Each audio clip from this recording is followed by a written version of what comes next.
kabar kalian? Maaf ya, udah lama nggak upload video. Terima kasih sudah klik video ini ya. Kali ini aku mau bahas film yang berjudul.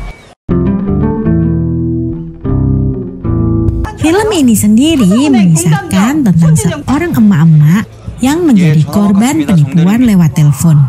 Kalau kata orang Jawa bilangnya voice phishing. Film ini diangkat dari kisah nyata loh. Emak satu ini berusaha keras mengejar sindikat penipuan internasional yang menipu dirinya.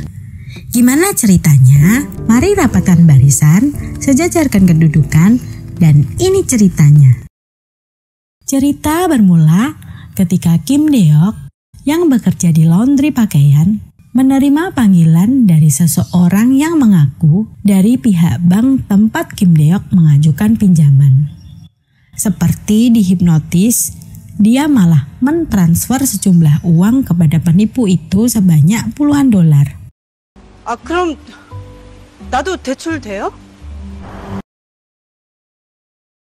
Setelah tersadar, dia pergi ke bank untuk memastikan. Dia mencari manajer yang tadi menelepon. 내가 계속 통화를 했다고요. 내가 무슨 AR에서 한 줄 알아요? Dan seperti disambar petir, dia ternyata telah menjadi korban penipuan. 이 개새끼. Karena menjadi korban penipuan, dia mendatangi kantor polisi untuk membuat laporan. Di sana, ia bertemu detektif Park. Kim Deok menjelaskan semua kronologinya. Dia meminjam uang bank untuk merenovasi rumahnya yang terbakar, tapi malah jadi korban penipuan. Kasihan sekali ya Ibu Kim, udah jatuh malah tertimpa tangga. 어떻게 하면 제 돈 찾을 수 있는지 그것만 좀 알려주세요, 네? 우리 상황에 지금 누가 누굴 돕냐고, 에? Seperti biasa, polisi hanya menyuruhnya untuk bersabar, menunggu kasusnya ditindaklanjuti. Setelah dari kantor polisi, Kim Deok pergi menjemput dua anaknya, Min Jae dan Moon Ha, yang dititipkan di daycare tempat temannya bekerja. 그럼 찾았지? 볼래? 짜잔. Karena mendapat protes dari ibu-ibu yang membayar di daycare tersebut, sedangkan dia tidak membayar bulanan di sana. Dengan berat hati, temannya tidak bisa lagi menjaga kedua anaknya. 시작하면은 여기저기서 나는 왜 안 봐주냐 그러니까. Cerita berpindah ke Siangdo, Cina, di mana tempat markas jaringan penipuan berada. Banyak sekali kejahatan yang mereka lakukan, mulai dari penipuan lewat telepon hingga pembuatan judi online. Hayo, siapa yang sering judol? Cepat-cepat taubat ya kalian. Di sana, pekerja dipaksa untuk melakukan penipuan. Kalau tidak becus melakukannya, tak jarang pula akan dipukuli. Ini adalah Jaemin, orang yang menipu Ibu Kim. 예, 고객님 죄송합니다. Merasa frustasi di tempat ini, di suatu malam, dia berusaha kabur untuk melarikan diri.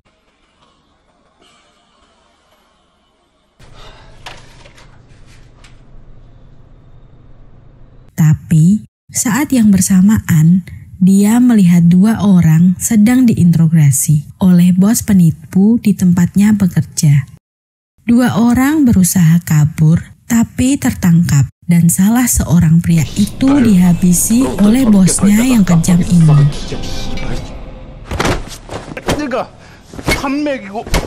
Dan satunya dipatahkan kakinya. Melihat kejadian itu, ia lantas mengurungkan niatnya untuk kabur karena semua data, alamat, dan keluarga setiap orang di sana diketahui oleh pemimpinnya.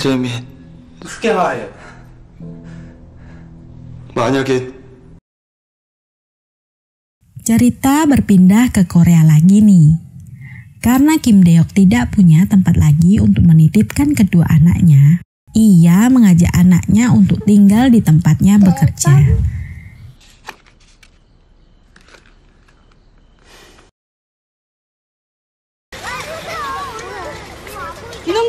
Di sana Kim Deok mempunyai 2 orang sahabat baik yang bernama Sokja dan Bongrim. Mereka sudah seperti keluarga, saling membantu satu sama lain. Tapi mereka belum tahu Kim Deok jadi korban penipuan. Saat sedang bekerja, tiba-tiba Kim Deok dapat telepon dari Detektif Park. Detektif Park bilang bahwa dia telah membekukan rekening penipu, namun uang Ibu Kim sudah lenyap karena sudah ditransfer lagi ke luar negeri. Detektif hanya menyuruhnya untuk mengikhlaskan uangnya dan mengambil pelajaran atas hal tersebut. Tak terima dengan perkataannya, Kim Deok bergegas menuju ke kantor polisi. Tapi ketika dalam perjalanannya, dia mendapat telepon dari Jae-min. Seketika itu, Kim Deok naik pitam. 야, 이 개새끼야! 너 어디야 지금? Di telepon, Jae-min ingin menjadi mata-mata untuk Bu Kim agar bisa melacaknya di Cina. 키씨가 제일 빨랐어요. 돈 보내는 게. Jae-min kemudian memberinya sebuah clue untuk dipecahkan Bu Kim. 일단은 가까운 경찰서를 가시고요. NSGHK.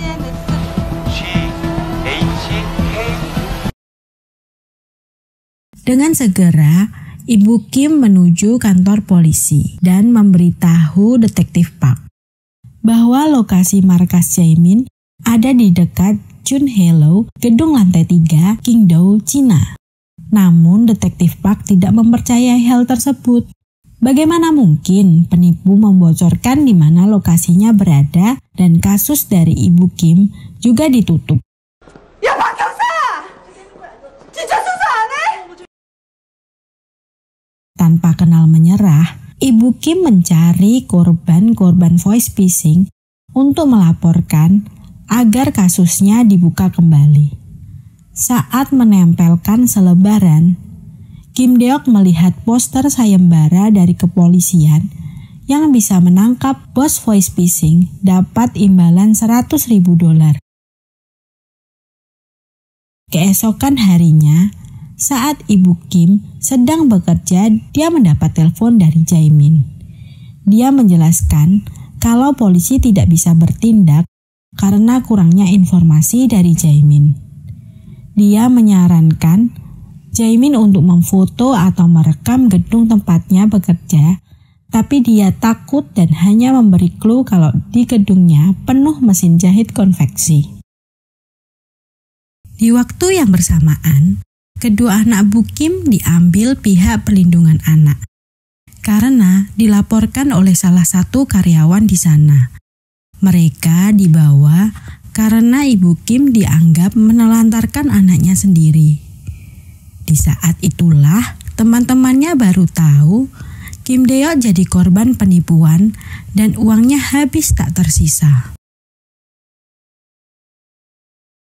Saat malam hari, mereka bertiga berkumpul untuk merencanakan pergi ke Cina untuk menangkap pentolan voice phishing. Karena kebetulan keponakan Bongrim ada yang tinggal di Cina dan Bongrim sedikit bisa bahasa Mandarin. Tanpa berpikir panjang, emak-emak gila ini langsung gas ke Cina.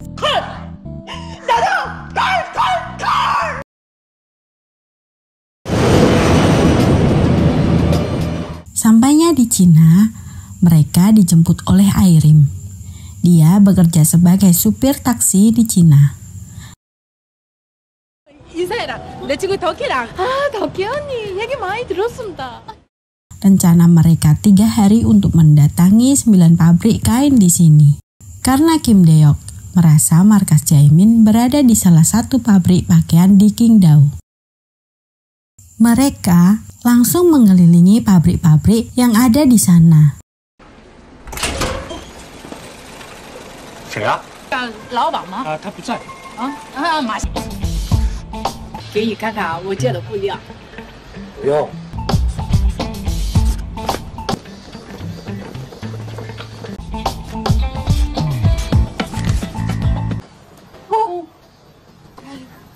Namun nihil. Di sini, baru Ibu Kim jujur bahwa sebenarnya ada 27 pabrik, bukan 9. 원래 주소가 72개거든? 뭐? 72개! Berpindah ke markas Jaemin, dia menyuap manajer pengawas agar menjadi pengawas tambahan di sana, supaya dapat mengambil foto-foto dan video dengan bebas untuk dikirimkan ke Ibu Kim. Namun saat dia berusaha mengirim foto selalu gagal karena tak dapat sinyal. Di tempat lain, berkumpul anggota komplotan penipu sedang makan. Salah satu manajer pengawas merencanakan pengkhianatan kepada bosnya sendiri. Tetapi mereka tidak sadar bahwa sedang diawasi oleh sang bos. Dan bosnya berencana ingin menghabisi semua anak buahnya itu. Kembali ke Jaemin, tidak kehilangan akal memindahkan semua data-data ke PC di kantornya untuk dikirimkan lewat fax ke kepolisian Korea. Namun, saat sedang proses mengirim, Kyung-chul memergokinya. 너 여기서 뭐해? 너도 약 살려고? Tapi Jaemin memohon agar Chul membantu dirinya agar mereka bisa bebas bersama. Mengamini perkataan Jaemin, Kyung mengalihkan perhatian agar Jaemin tidak ketahuan oleh pengawas lainnya dan faxnya pun berhasil terkirim.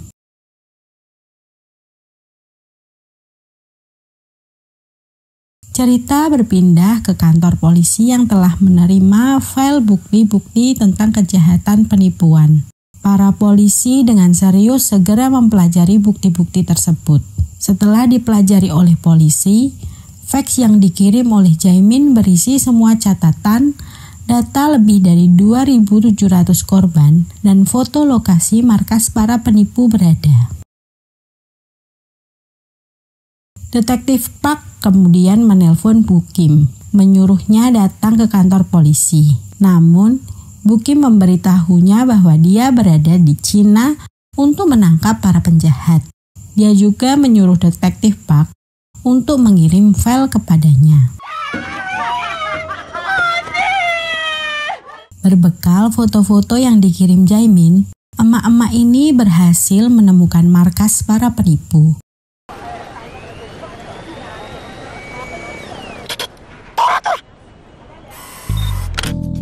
Kim Deok kemudian menyamar menjadi tukang jahit di depan kantornya Jaemin. Dan berhasil juga bertemu dengan Jaemin. Ia memberitahu Jaemin bahwa dia adalah korbannya yang telah Jaemin tipu. Ibu Kim juga memberinya ponsel dan menyuruh Jaemin memberi info ketika bos besar datang. Karena detektif Park akan datang ke Cina dan dia akan merahasia tempat itu bersama kepolisian Cina. Cerita berlanjut saat semua manajer pengawas disuruh kumpul di markas karena bos besar akan datang. Enggak pakai lama, Jaemin segera menghubungi Bu Kim. Ibu Kim menyuruhnya tenang karena detektif Park sudah berada di pesawat dan sebentar lagi akan sampai Cina. Tak lama berselang, datang rombongan orang memasuki markas Jaemin dan menghabisi semua orang di dalamnya.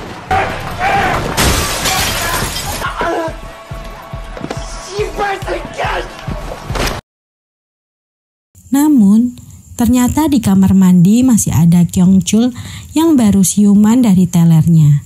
Ketika dia turun ke bawah, ia melihat semua orang sudah meninggoy. Setelah menghabisi anak buahnya sendiri, bos besar ini pun pergi. Emak-emak tangguh ini mencoba mengikuti. Namun, ketika berjalan, mereka bertemu Kyung-chul menggotong Jaemin yang sedang sekarat. Jaemin ternyata berhasil merekam sosok bos besarnya yang ternyata ingin pergi ke bandara untuk kabur. Karena di video kurang jelas wajah sang bos itu, Kyung-chul mencoba menggambar sketsa wajah bos itu. Tapi gambarnya malah begini, kayak gambar anak TK. Tanpa berlama-lama, Ibu Kim meluncur ke bandara Qingdao. Saat dalam perjalanan, Ibu Kim memperhatikan ciri-ciri bos besar itu.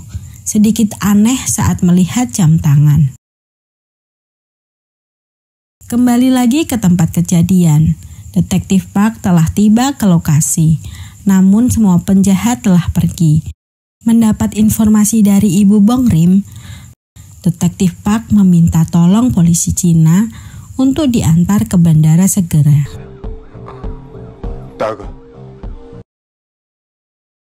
Cerita berlanjut ke Ibu Kim yang sedang mencari bos besar.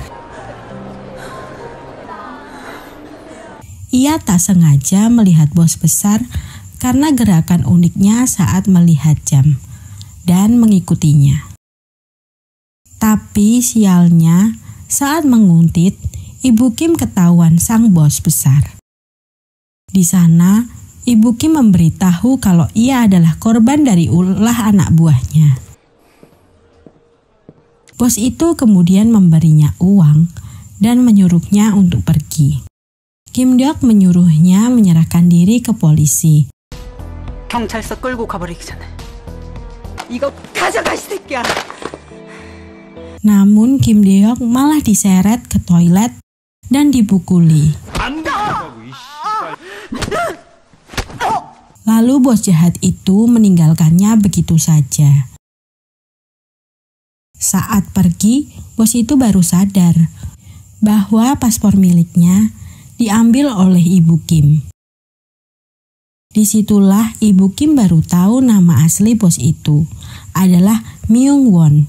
Dia bahkan merobek paspor milik Myung dan memakannya.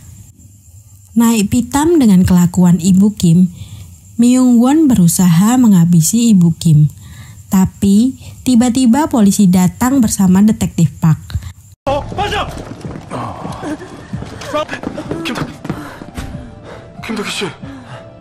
Dan Myung Won ditangkap tanpa perlawanan.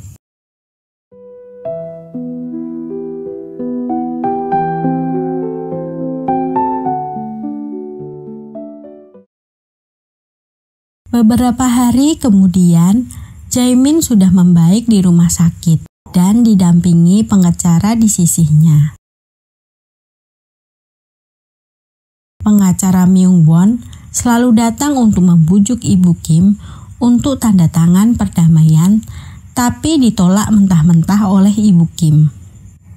Film ini didasari oleh kisah seorang ibu bernama Kim Sung-ja, seorang pekerja laundry di Hwangseong, Provinsi Gyeonggi, Korea Selatan.